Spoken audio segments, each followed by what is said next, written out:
वहाँ हर पल खुदाए पाक की रहमत बरसती है। वहाँ हर पल खुदाए पाक की रहमत बरसती है। व रोज़ा है शहीदी का बड़ी गुलजार बस्ती है। वहाँ हर पल खुदाए पाक की रहमत बरसती है। व रोज़ा है शहीदी का बड़ी गुलजार बस्ती है। मेरे अरमां मेरी हसरत मेरे कल्बो जिगर शाही, निछावर क्या करूँ इन पर मेरी हर चीज़ सस्ती है। ये थे जनाब हाफिज शाहिद इकबाल साहब, जो अपने मीठी आवाज़ों से हम सबों के कानों में रस घोल रहे थे और अपनी जीत के खेमे सामईन के कल्बो जिगर में नस्ब कर गए। और दोस्तों, मैं आपसे अर्ज करना चाहता हूँ कि ये जनाब हाफिज शाहिद इकबाल साहब इतनी खूबसूरत अंदाज में ये नाते पाक पढ़ रहे थे, और आप लोग जो है न सुबहान अल्लाह कह रहे थे न अल्हम्दुलिल्लाह कह रहे थे।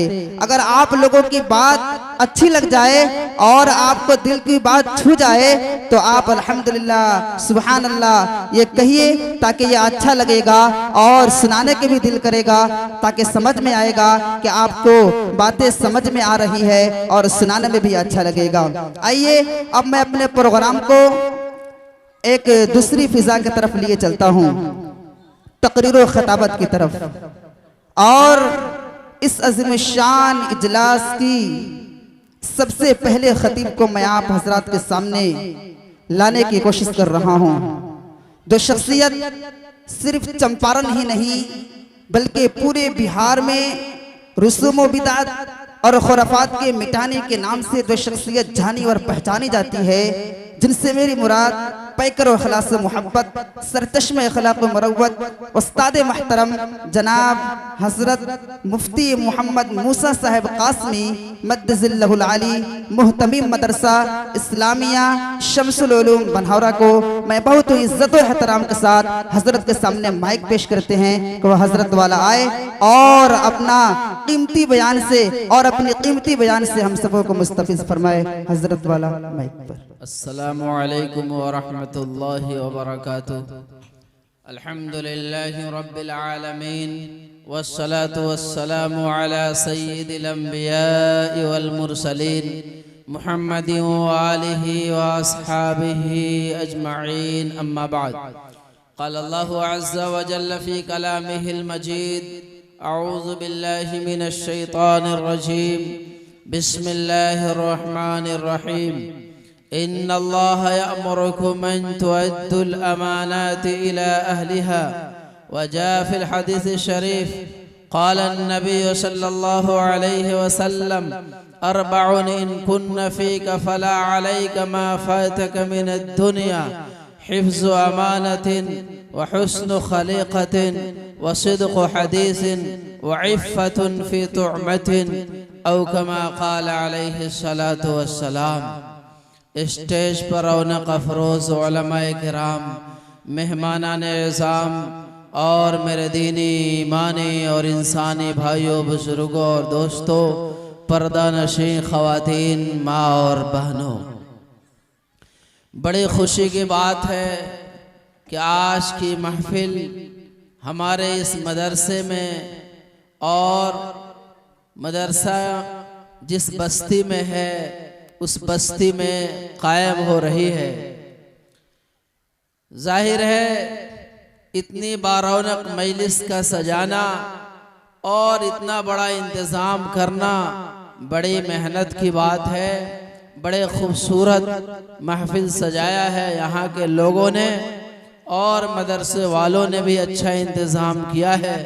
कुछ दिनों पहले एक और जलसा हुआ था, फिर ये जलसा हो रहा है। इससे पता चलता है कि मदरसा काफ़ी तरक्की पर है और क़ारी मुश्ताक साहब माशाअल्लाह इस इलाक़े के लिए बहुत गनीमत हैं और बहुत अच्छा काम कर रहे हैं।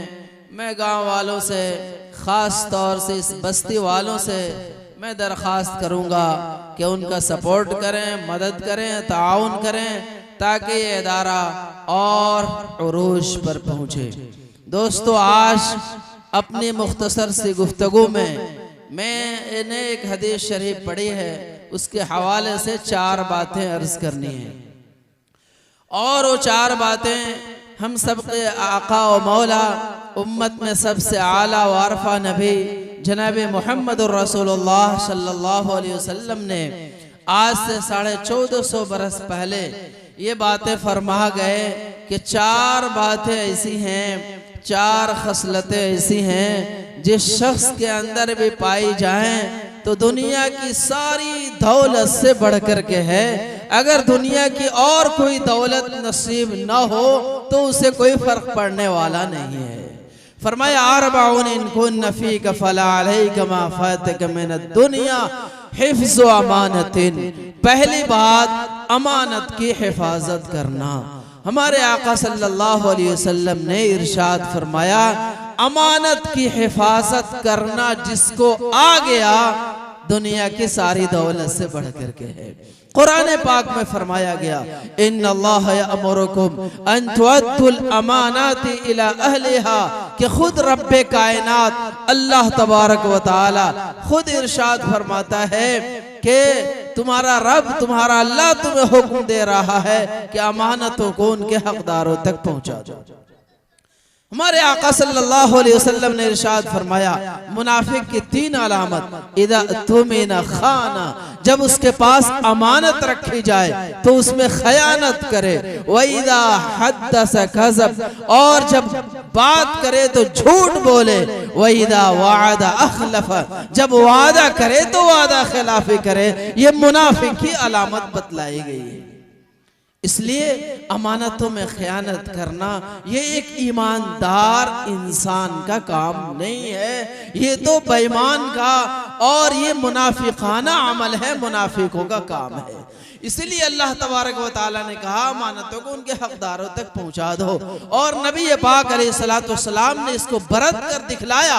मक्का से मदीना हिजरत कर रहे हैं, मक्का से मदीना हिजरत कर रहे हैं, और हिजरत के वक्त सरवरे कायनात जनाब मोहम्मद रसूलुल्लाह सल्लल्लाहु अलैहि वसल्लम के पास जो अमानतें रखी गई थी सिर्फ मुसलमानों की नहीं थी, बल्कि मुसलमान तो हिजरत करके मदीना चले गए थे, वो तो काफिरों के थे, उनके थे जो आपको कज़्ज़ाब कहा करते थे, जो आपको झूठा कहा करते थे, आपको पागल, मजनून, दीवाना और जादूगर कहा करते थे, आपको तरह तरह के इल्जामात लगाया करते थे।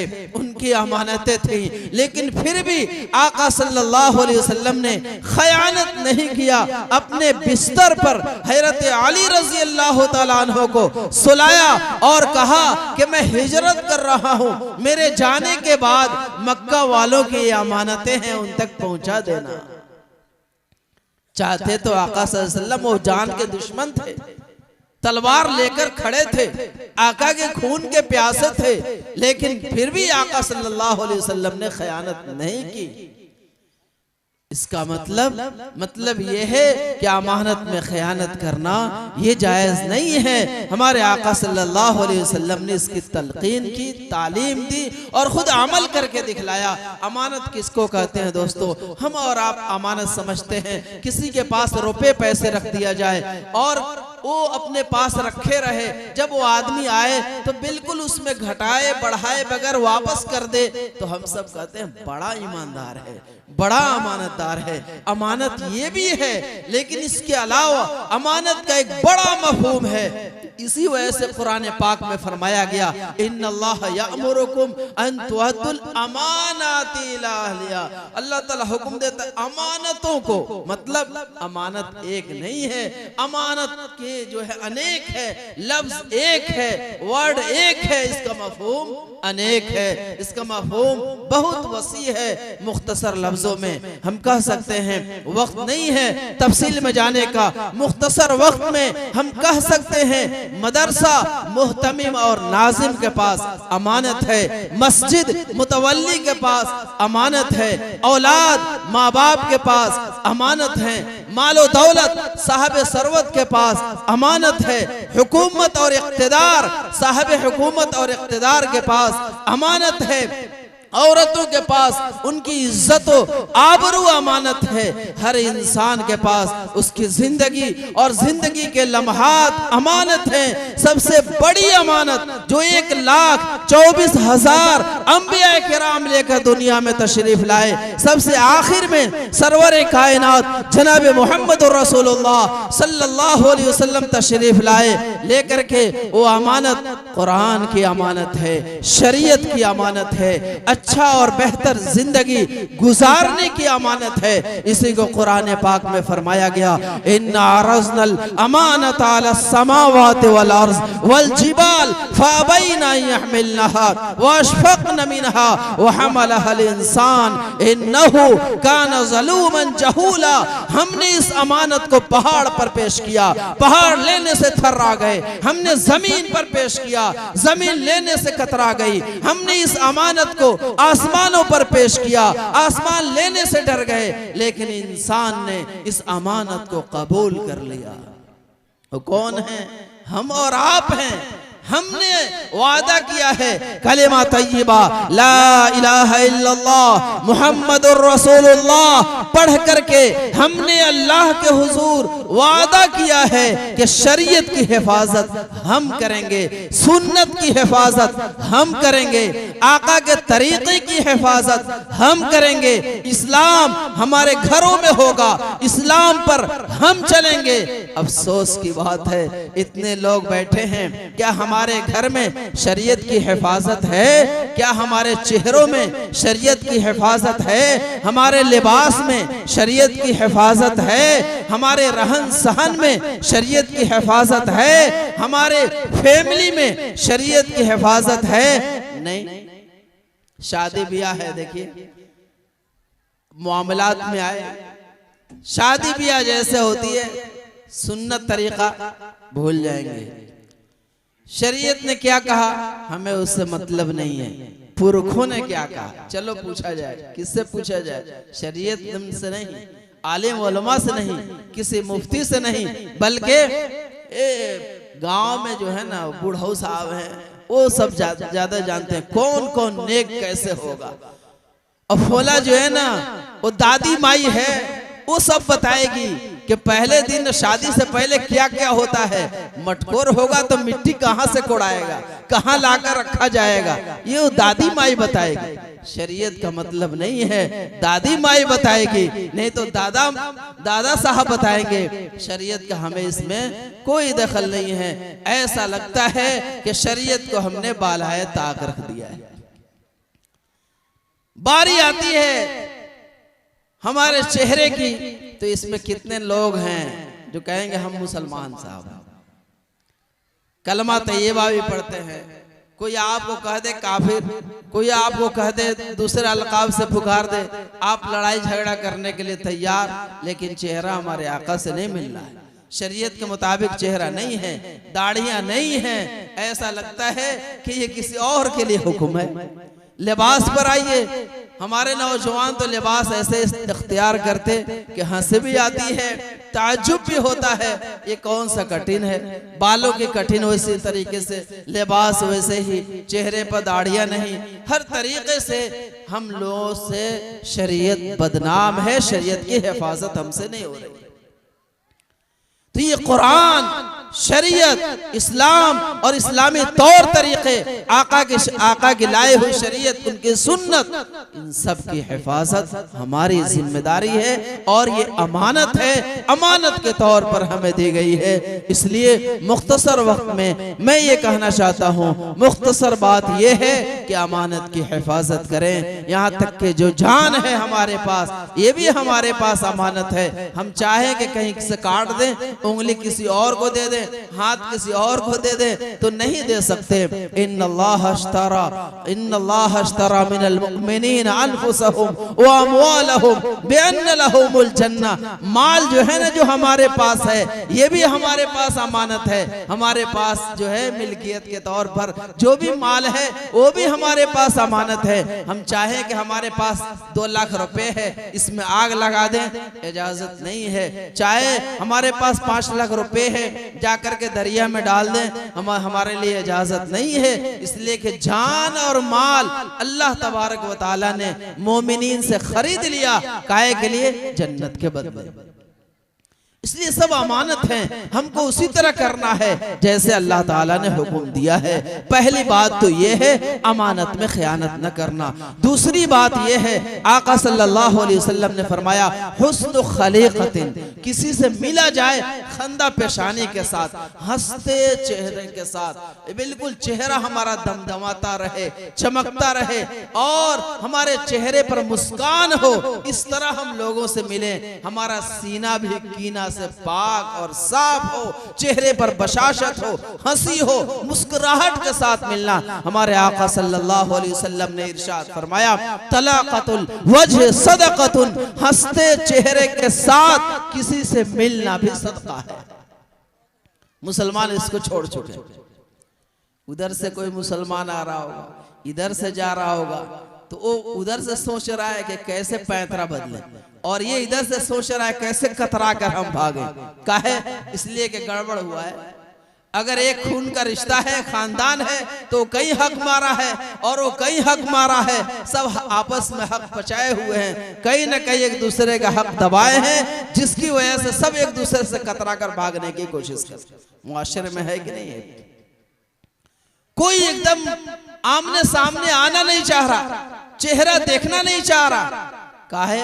दोनों में झगड़ा हुआ है, कहीं न कहीं अनबन हुआ है, और फिर उससे कम है क्या? हमारे पास ताकत में क्या कमी है, हमारे माल दौलत में क्या कमी है, सवानिंग में क्या कमी है, उससे तो हम बड़े आगे हैं, इसलिए हम उसके पास झुकने नहीं जा रहे हैं। आका सल्लल्लाहु अलैहि वसल्लम ने इरशाद फरमाया अल-बादियु बिस्सलाम बरीउम मिनल किब्र। दो आदमी मिल रहे हैं, दो आदमी आमने सामने हैं, दोनों में झगड़ा है, बातचीत बंद है, सबसे पहल सलाम करने वाला उसका दिल तकब्बुर से पाक है। अल-बादियु बिस्सलाम बरीउम मिनल किब्र, उसका सीना जो है तकब्बुर से, किब्र से, बड़ाई से पाक है, जो सलाम में पहल करता है। और सुनिए हमारे आका सल्लल्लाहु अलैहि वसल्लम ने इरशाद फरमाया दो मुसलमान में झगड़ा है, आपस में बातचीत बंद है, और 3 दिन ऐसे ही गुजर गया और उसी हालत में मौत आ गई, ज़माने जाहिलियत की मौत आएगी।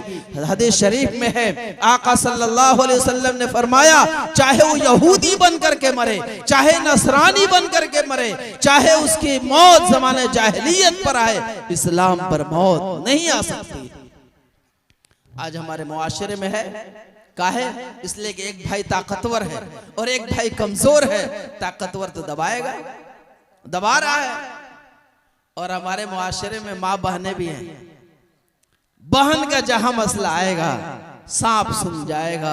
जितने भाई हैं आपने बहनों का हक निकाल दिया, अपने बहनों का हक दे करके हमने बहनों को खुश कर दिया है। कितने लोग हैं? हाथ नहीं उठवाएंगे, अगर हाथ उठाए देंगे तो हमारे पोल खुल जाएंगे। हाथ नहीं उठाना है। आप अपने सीने पर हाथ रखकर सोचें, बाप के माल में बेटे का हक है तो बेटियों का भी तो हक है। यूसिकुमुल्लाहु फी औलादिकुम लिज़्ज़करि मिथलु हज़्ज़िल उन्सयैन। अल्लाह तबारक व तआला का यह हुक्म है, क़यामत तक बाकी रहेगा, इसमें दो राय नहीं है। लड़कों का 2 गुना है तो लड़कियों का 1 गुना है, इसमें कमी नहीं है। कितने भाई हैं जो अपने बहनों का हक दबा कर लेकर बैठे।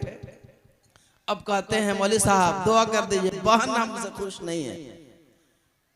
बहन को तो हमने ऐसा बना दिया है, उसके सीने को छलनी कर दिया है, चूंकि उसने मुतालबा कर दिया भाई बाप के माल में हमरो हक बना।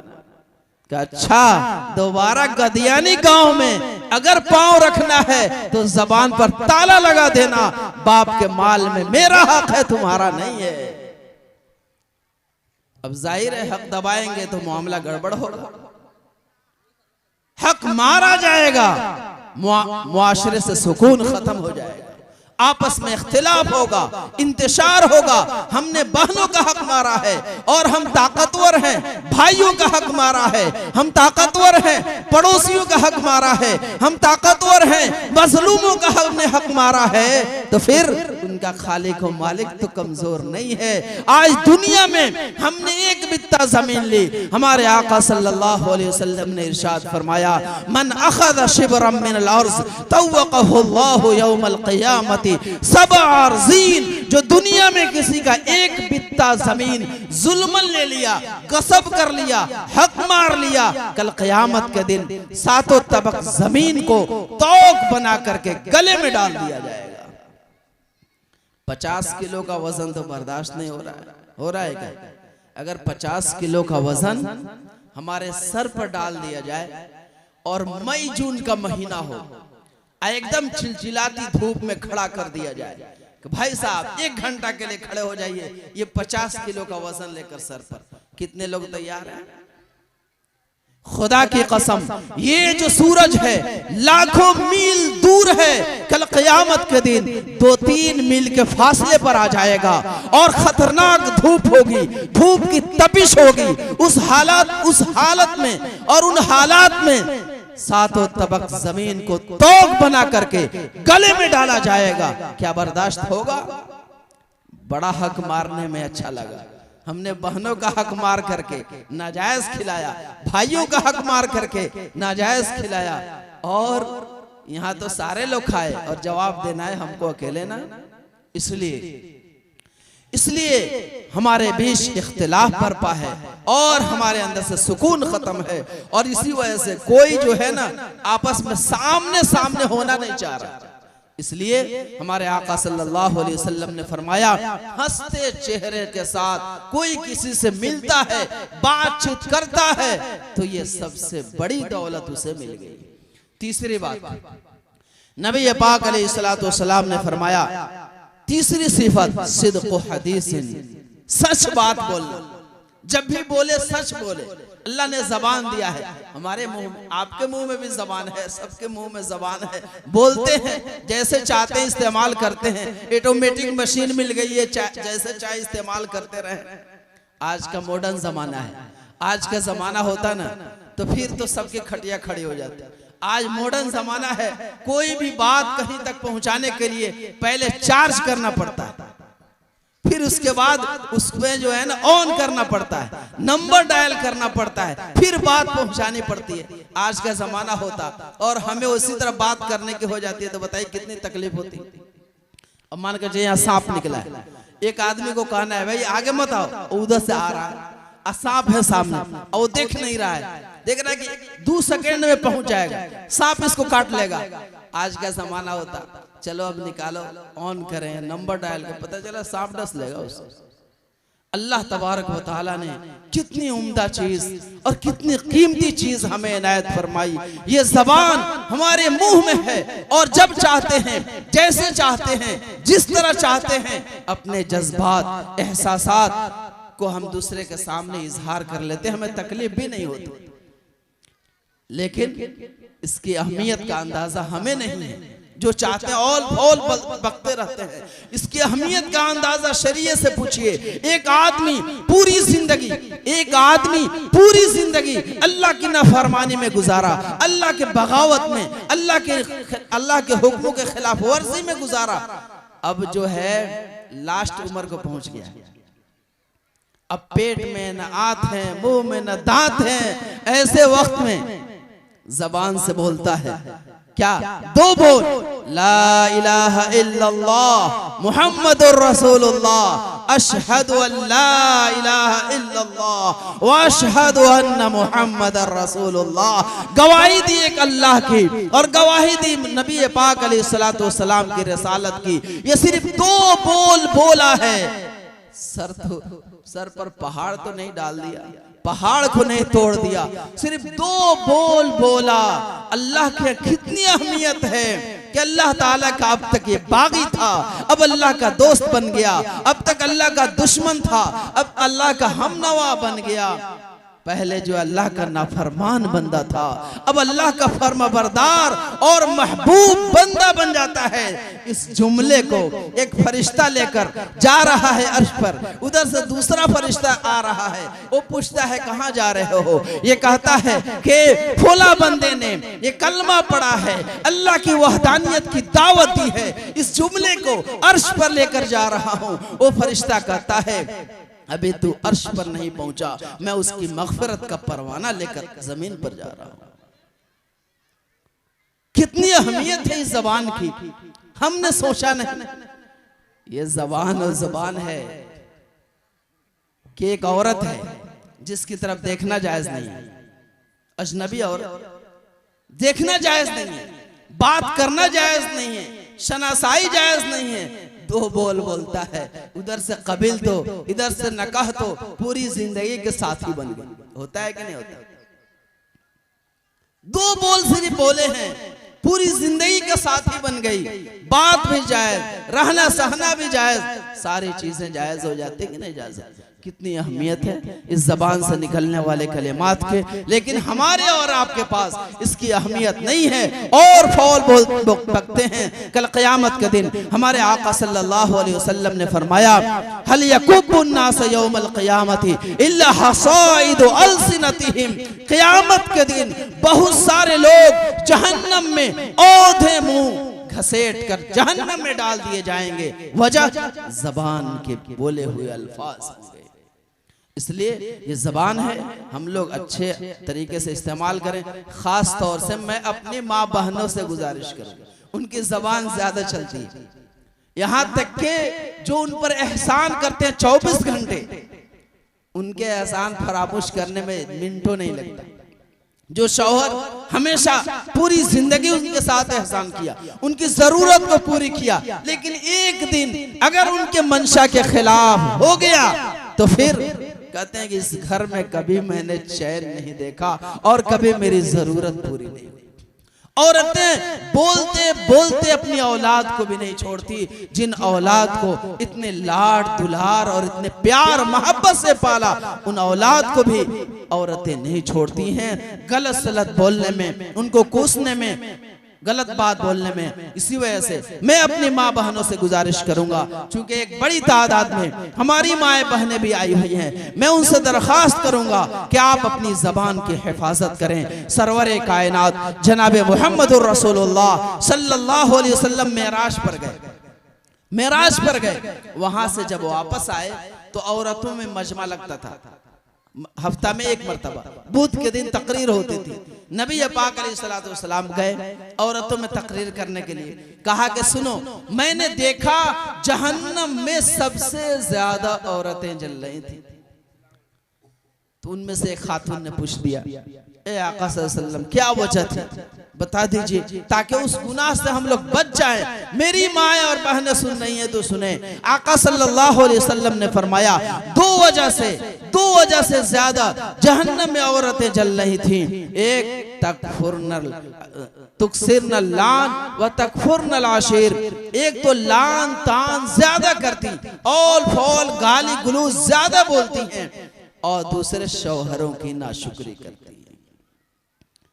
और ये आम बात है, हमारे मुआशरे में आम बात है। इसलिए मैं अपनी माँ बहनों से दरखास्त करूंगा कि अल्लाह ताला ने ये जबान दी है, अपनी औलाद और अपने शौहरों की नाशुक्री न करें, अपनी औलाद की कदर करें। अगर कबूलियत का वक्त है तो आपका गुलाब जैसा बच्चा, आपका फूल जैसा बच्चा, ये कुमलाने में देर नहीं लगेगा और ये जिंदगी तो गुजारेगा, लेकिन आपकी बद्दुआओं के साथ उसकी जिंदगी में कामयाबी नहीं मिलेगी। इसलिए माए बहनों से दरखास्त करूंगा कि आप अपनी औलाद के बारे में कभी गलत अल्फाज न बोलें, शौहरों के बारे में कभी गलत अल्फाज न बोलें। ये जबान है, जबान पर कंट्रोल रखने की कोशिश करें। और घर में तो उसी वक्त सुकून होगा जब दोनों तरफ से शौहर भी जबान पर कंट्रोल रखें और औरत भी जबान पर कंट्रोल रखें। मीठी बात बोलें, वक़ूलू लिन्नास हुस्ना, जब भी बात करें अच्छी बात करें, भली बात करें, मीठी बात करें।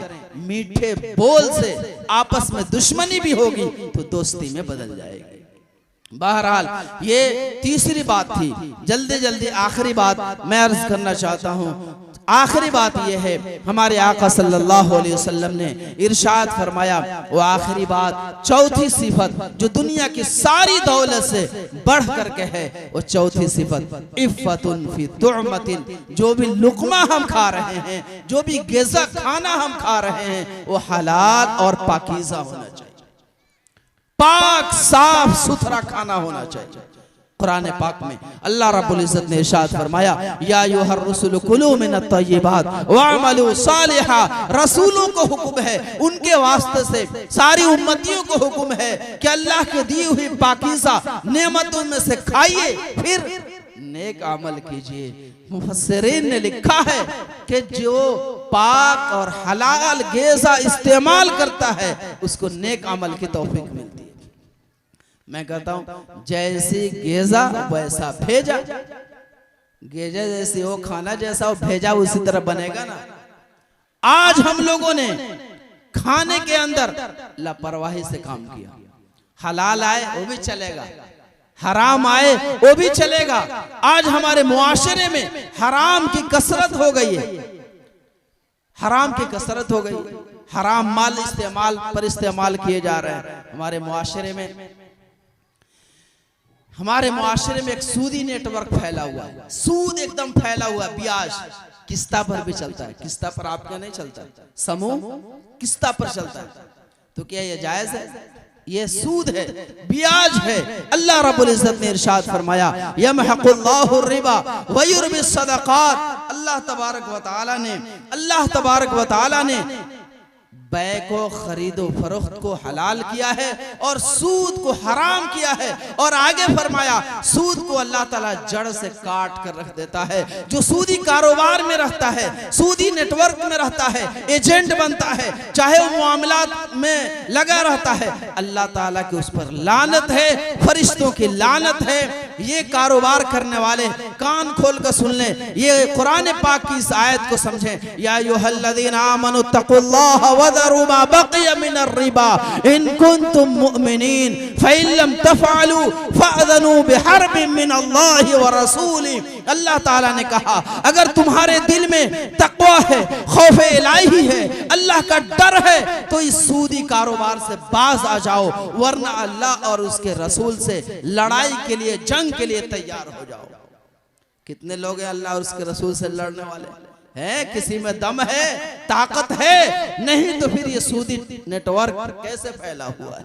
घर घर हमारी बहुएं, घर घर हमारी औरतें जा रही हैं, किस्ता में फैली हुई हैं। कभी हमने नहीं सोचा ये हराम है, और कितने दर्जे का हराम है। एक रिवायत सुनिए, हमारे आका सल्लल्लाहु अलैहि वसल्लम ने फरमाया, इन्ना रिबा नय्यिफु व सबऊन बाबन। सूद के 70 से ज्यादा दरवाजे हैं, सूद के 70 से ज्यादा दरवाजे हैं। व इन्ना अहवन बाबन मिन रिबा मिस्लु मन अता उम्महु फिल इस्लाम। और सूद के सबसे कमतर दरवाजे का गुनाह ये है कि कोई बहालत इस्लाम की हालत में अपनी माँ से बदकारी करे।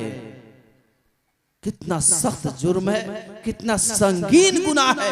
आज हमारे मुआशरे में किस्ता लेने में, समूह चलाने में कोई जो है दरेग नहीं करते, और हमारे दिल पर कुछ भी इसका एहसास भी नहीं होता, असर भी नहीं होता। आका सल्लल्लाहु अलैहि वसल्लम ने फरमाया, दिरहम मिन रिबा खमसतु व सलासून ज़निया। सूद का एक दिरहम 35 मर्तबा ज़िनाकारी, बदकारी से ज्यादा सख्त गुनाह आज हम लोग कर रहे हैं, आज हम लोग कर रहे हैं। इसलिए दोस्तों, हमारे मुआशरे में ये जो नाजायज चीजें फैली हुई हैं, इससे बचने की कोशिश कीजिए। आज जिनके पास लड़का है, लड़की पैदा हो गई तो सर नीचे झुक जाता। अगर लड़का है तो सर फख्र से ऊंचा उठ जाता। लड़के की पैदाइश पर मिठाई नहीं बटेगी, लड़के की पैदाइश पर मिठाई से काम थोड़ा चलेगा, दावत पार्टी चलेगी। भाई लड़का पैदा हुआ है, काहे? इसलिए 5 लाख का टिकट लाने वाला, कब? जब बालिग हो जाएगा, शादी ब्याह होगी, हमारा घर भर देगा साजो सामान से। और अगर थोड़ा सा क्वालिफिकेशन आ जाए, इसमें कोई क्वालिटी हो जाए, इंजीनियर बन जाए, डॉक्टर बन जाए, कोई किसी ओहदे पर फायज हो जाए, हमारा लड़का तो इंजीनियर है, 15 लाख से कम में नहीं फरी आएगा, तो उसी में दलाल साहब रहेंगे, 12 लाख में काम चला लीजिए। एगो जो है ना अपाची गाड़ी दे दिया जाएगा, 12 लाख में काम चला लीजिए।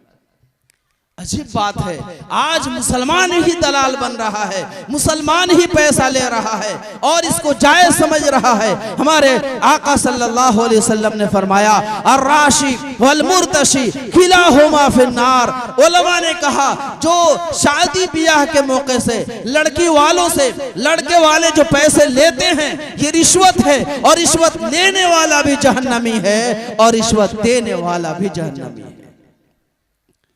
अब बताइए, शादी करके हम कहां पहुंच रहे हैं? शादी करके खुशी का सामान कर रहे हैं या दुख का सामान कर रहे हैं? शादी के बाद हम इन बच्चों को जहन्नम में ढकेल रहे हैं या जहन्नम का ईंधन बना रहे हैं या जन्नत में ठिकाना बना रहे हैं? बात सुनिए, हराम माल जहां जाएगा अपना असर दिखलाएगा, नस्लें बर्बाद हो जाएंगी, नस्लें आबाद नहीं होंगी। एक रिवायत सुनिए, हमारे आका सल्लल्लाहु अलैहि वसल्लम ने इरशाद फरमाया, मन तज़व्वज इमरातन लिमालिहा लम यज़िदिल्लाहु इल्ला फ़क़रा। जिसने किसी औरत से शादी किया माल की लालच में कि मेरा घर आबाद हो जाएगा।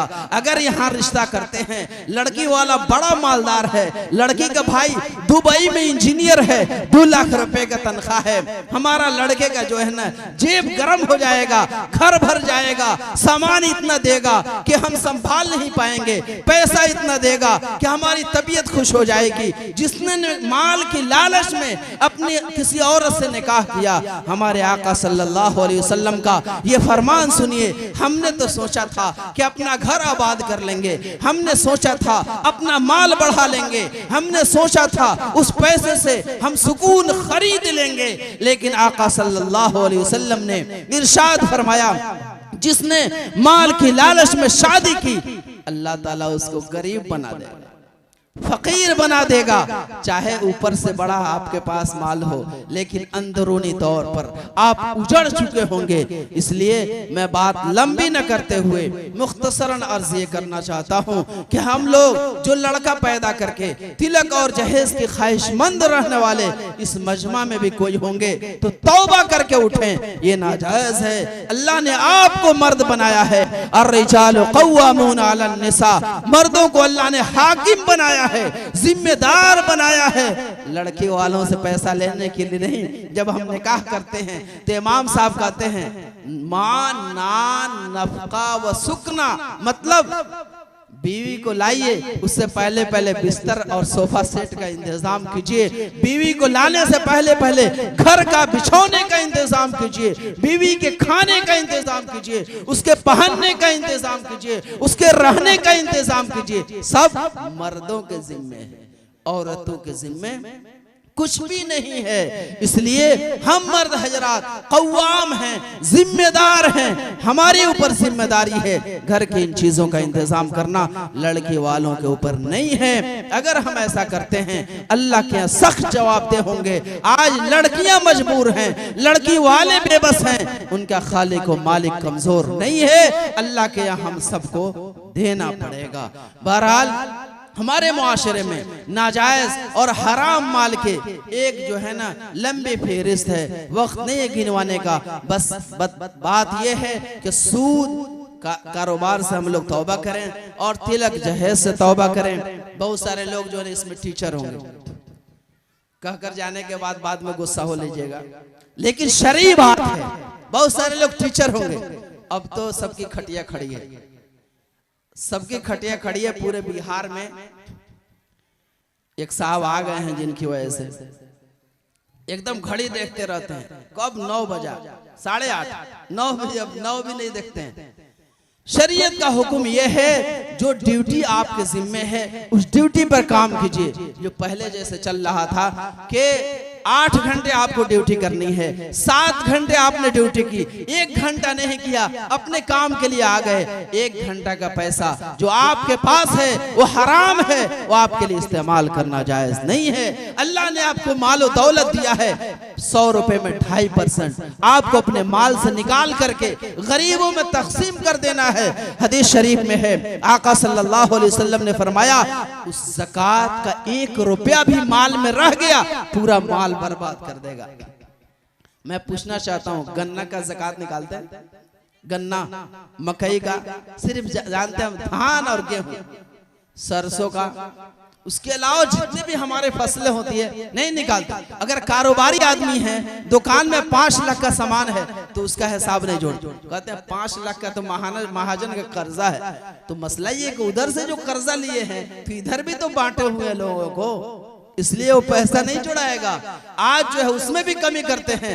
तो दोस्तों ये सब, आज हम ट्रेनों में जाते हैं, बहुत सारे इसमें चालाक लोग बैठे हैं, कहते हैं हमने टीटी को पढ़ा दिया, काहे कि टीटी आई थी ना तो सिफ्टी में घुस गए थे। अरे अल्लाह ने पैसा दिया है और सफर कर रहे हैं, सिफ्टी में छुप करके घुसने, उससे टीटी को क्या चराएंगे आप?